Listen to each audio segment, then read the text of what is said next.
Sir இதுக்கே வரேன். சமையல் முடிச்சுட்டு வரேன். கரெக்டா சாப்பாட்டை இதுக்கு பொண்டாட்டி வாசனை பிடிக்கணும் இல்லையோ சார், கரெக்டா உங்க சாப்பாட்டு வாசனையை பிடிச்சி கரெக்டா வந்துடுறேன் சார். சார் ஒரு வழியா வீட்டை விட்டு லேட்டா கிளம்புனேன் சார். அப்படி இன்னும் பொண்டாட்டி டிஃபன் பாக்ஸ் கொடுத்து விட்டா, சரி என்ன பண்ண அப்படின்ட்டு கப்புன்னு நம்ம வந்தது ஞாபகம். இந்த சாப்பாடை மனுஷன் சாப்பிட்றானா சரி அப்படின்னு சார், நம்ம சார் சாப்பாடு சூப்பரா செஞ்சிருப்பாரு அப்படின்னு சார். அதுதான் சார் டீயா? சார் கொட்டுற மழையில போய் டீ சாப்பிடலாமான்னு கேக்குறீங்களே சார். என்ன சார் இது? சரக்கு அடிக்கலாமா? சரக்கா? No. இந்த சமயத்தெல்லாம் அடிக்க மாட்டேன் சார். பக்காலு சார். எல்லாம் வண்டிலாம் ஓட்டி முடிச்சு 7 மணி மேல இருப்போம் சார். பாக்கு போடலாமா?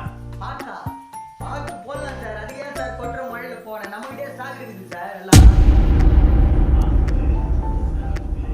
டீ இதெல்லாம் குடிச்சு நாக்கு கட்டுது.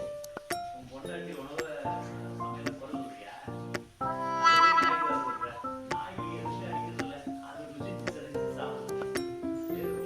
உனக்கெல்லாம் சமைச்சு கொடுக்க பொண்டாட்டி இருக்கிறத விட அது உனக்கு இல்லையா? போயா? என்ன சார் சொல்றீங்க? ஒருவேளை நான் பாக்கு போடுறது, சரக்கு அடிக்கிறது, கோயில போடுறது, இந்த மாதிரி ஐட்டம்லாம் சாப்பிட்றதுனால தான் அப்ப நாக்கு சரியில்லை, அப்ப பொண்டாட்டி சமையல் சூப்பரா தான் இருக்குது அப்படின்னு சொல்லாம சொல்றீங்களா? அப்ப நான் தான் தப்பு பண்ணிட்டேன். நான் என் பொண்டாட்டி மேல எங்க அம்மா சமையல, என் பொண்டாட்டி சமையலும் குறை சொல்லியிருக்கேன் சார்.